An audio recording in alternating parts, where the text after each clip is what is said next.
Olá, irmãos. Saúdo cada um de vocês com a graça e a paz de nosso Senhor Jesus Cristo. Amém?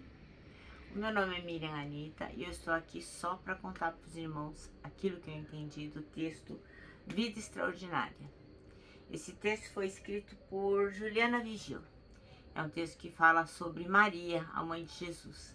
Ele está no Manancial, que é uma publicação de meditações diárias da União Feminina Missionária Batista do Brasil. Então, não fui eu que escrevi o texto, eu só vou ler com os irmãos e contar aí aquilo que eu entendi, tá bom? Bom, isto dito, gostaria de iniciar a nossa reflexão orando. Senhor Jesus, em teu nome pedimos a tua bênção, pedimos que tu possas, através do exemplo de Maria, mãe de Jesus, que possamos entender o que é ter uma vida realmente extraordinária. Perdoa-nos, é o que pedimos. Amém. Bem, irmãos, então o nosso texto hoje, o texto bíblico, está em Mateus capítulo 1, versículos 18 a 25. E fala sobre o nascimento de Jesus. E diz assim: o nascimento de Jesus Cristo foi assim. Maria, sua mãe, ia casar com José. Mas antes do casamento ela ficou grávida pelo Espírito Santo. José, com quem Maria ia casar, era um homem que sempre fazia o que era direito. Ele não queria difamar Maria e por isso resolveu desmanchar o contrato de casamento sem ninguém saber. Enquanto José estava pensando nisso, um anjo do Senhor apareceu a ele num sonho e disse: José, descendente de Davi, não tenha medo de receber Maria como sua esposa, pois ela está grávida pelo Espírito Santo. Ela terá um menino e você porá o nome dele de Jesus, pois ele salvará o seu povo dos pecados deles. Tudo isso aconteceu para se cumprir o que o Senhor tinha dito por meio do profeta. A virgem ficará grávida e terá um filho que receberá o nome de Emanuel. Emanuel quer dizer Deus está conosco. Quando José acordou, fez o que o anjo do Senhor havia mandado e casou com Maria. Porém, não teve relações com ela até que a criança nasceu. E José pôs o nome no menino de Jesus. Amém? Bom, meus irmãos, então o nosso texto vai falar da vida extraordinária, que é a vida de Maria. E o versículo que ele escolheu para ser o chave é o versículo 23. A virgem ficará grávida e dará à luz a um filho, e lhe chamarão Emanuel, que significa Deus conosco. Bom, irmãos, então hoje nós vamos falar de Maria. Maria era uma mulher simples, praticamente era uma adolescente. Ela vivia em Nazaré, e Nazaré era uma cidade, nem se podia dizer praticamente que era uma cidade, porque deveria ter uns 300 a 400 habitantes, pouquíssima gente. E devia ter de extensão lá uns 700 a uns 900 metros quadrados. Porque em 1955, arqueologistas mexeram lá no terreno e encontraram lá o cemitério, e o cemitério ficava fora das cidades. E pelo cemitério eles chegaram à conclusão que Nazaré não tinha mais que 900 metros de cidade construída de extensão. Bom, então eu acredito que o Senhor, quando escolheu Maria, já sondava o coração dela e já conhecia a espiritualidade dela, o caráter espiritual, o quanto ela amava a Deus. E é por isso que ela acabou recebendo o anjo para falar com ela. A Bíblia não diz se foi um anjo com toda a expressão da sua glória, ou se foi um homem enviado por Deus para levar o recado do Senhor, né? Mas é fato que um anjo foi falar com Maria e disse que ela então ia ficar grávida.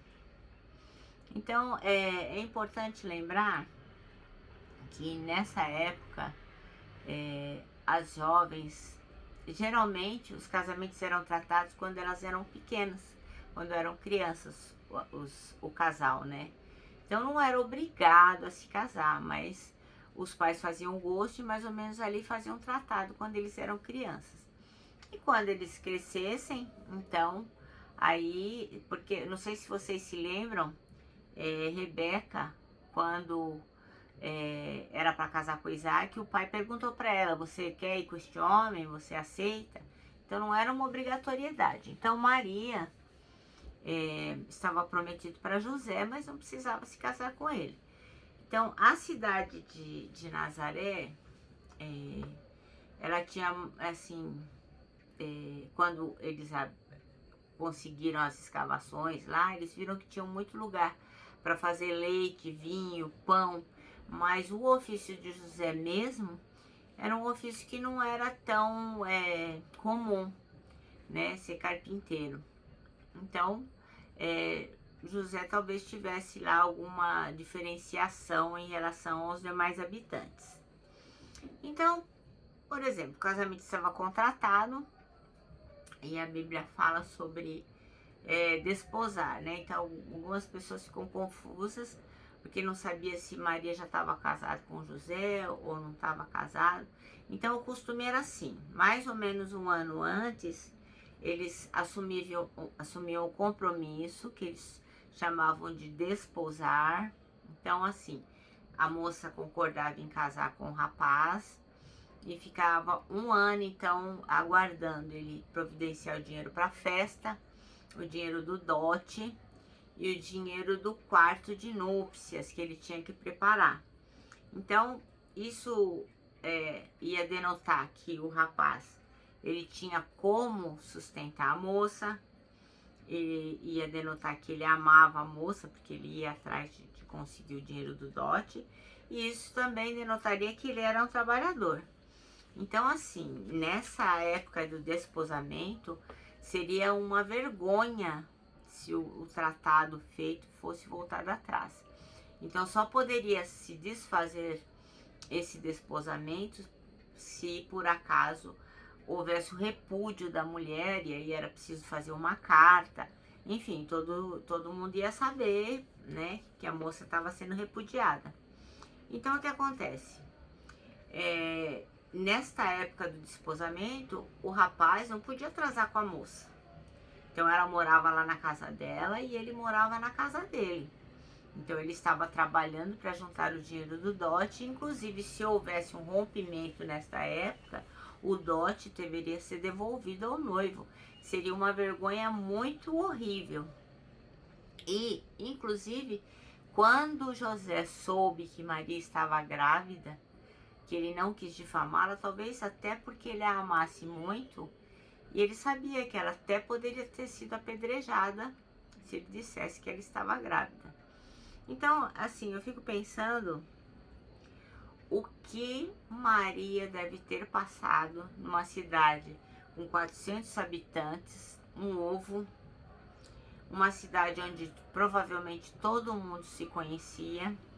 Ela era praticamente uma criança, estava desposada de um homem e estava grávida. E ainda dizia que aquele bebê era fruto do Espírito Santo, sendo que ninguém nem conhecia o Espírito Santo. Era o Espírito de Deus. Então imagine, que vergonha, né? Inclusive tem uma passagem lá em João 8:41, que os judeus até fazem uma menção assim, ó. Jesus estava conversando com eles, depois que ele perdoou a mulher adúltera, e ele estava conversando com os judeus, e eles falam assim, que Jesus fala que aquele que peca é escravo do pecado. Aí eles respondem, o nosso pai é Abraão. Então Jesus disse, se vocês fossem de fato filho de Abraão, fariam o que ele fez. Mas eu lhes tenho dito que e ouvi de Deus que assim mesmo vocês estão tentando me matar. Abraão nunca fez uma coisa assim, Jesus diz. Vocês estão fazendo o que o pai de vocês fez. E aí eles respondem, nós não somos filhos ilegítimos, nós temos um pai que é Deus. Então aqui eles estavam tipo jogando na cara de Jesus o que todo mundo devia jogar na cara de Maria, né? Que certamente aquele filho não era filho de José, era um filho ilegítimo, era uma vergonha. Então ela tinha que suportar tudo isso. E, inclusive, na época do censo, a Maria não precisaria acompanhar José para fazer o censo lá em Belém. mas certamente José a levou. Por quê? Porque ela devia ser rechaçada entre as pessoas, ela podia correr algum tipo de risco.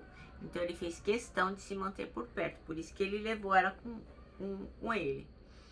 E imagine que pessoa extraordinária que era Maria, sofrendo todas essas coisas e guardando tudo no coração, como está lá Lucas 2,19. Inclusive quando os magos foram ver Jesus, que levaram presentes, a Maria via todas aquelas coisas e guardava nos corações. Ah, e só para lembrar, a Bíblia não menciona em momento nenhum que eles eram reis. Em momento nenhum.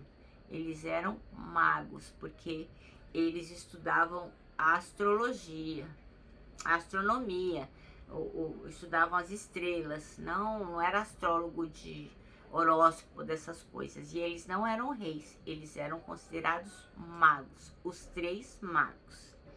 Mas isso é só uma coisa à parte que eu me lembrei.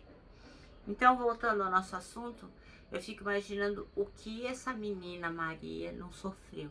Até Isabel foi visitá-la, acho que porque tipo, tinha dado ruim, todo mundo devia estar falando com ela devia estar oprimida, devia estar infeliz. E a Maria foi visitada por Isabel porque ela também devia saber a situação que estava acontecendo. Então, poxa vida, Maria, ela tinha uma força interior, um amor por Deus, um cuidado, uma intimidade com o Pai que permitiu que ela pudesse suportar todas essas coisas.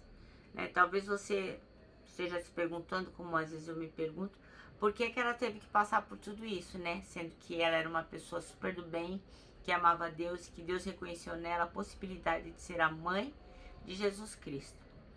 Mas isso a gente não sabe, né? A gente pode perguntar um dia lá no céu. Bom, então o nosso texto diz que a Maria era uma jovenzinha, que talvez ela tivesse muitas perspectivas, além do que era costumeiro para alguém do seu contexto social. Ela estava noiva, ela ia se casar. E o curso normal da vida seguiria com a vinda dos filhos e experiências, coisas que as mães e donas de casa normalmente faziam, a rotina delas, né? Ela ia ter amigas da mesma idade dela, casadas como ela, e elas iam conversar de assuntos que conversam todas as mulheres. Mas a vida de Maria foi totalmente diferente. Por quê? Porque o propósito divino tirou da sua vida comum e deu para ela uma vida totalmente extraordinária, totalmente incomum. Então, se fosse no dia de hoje, ela não teria destaque em rede social, no Facebook, no Instagram e nada disso. Ela não foi aclamada publicamente, ela não ganhou o prêmio Nobel, não ganhou nenhum prêmio, nenhum título. No entanto, ela segurou nos braços o Filho de Deus. Ela o amamentou, ela o viu crescer, ela acompanhou o ministério e fez parte também do ministério do filho dela. Então, Maria acompanhou tudo na vida de Jesus e isso fez com que ela visse a mudança no mundo. Então, Jesus e os 12 participaram de conferências grandiosas, como o Sermão do Monte. Ela testemunhou a redenção da humanidade através da vida, morte e a ressurreição do filho dela, que era Jesus Cristo. Então, Maria foi o ventre que abrigou e gerou o nosso Salvador. A sua maior honra foi a possibilidade de ser instrumento para a graça redentora de Jesus. Sua história começou a partir de Jesus.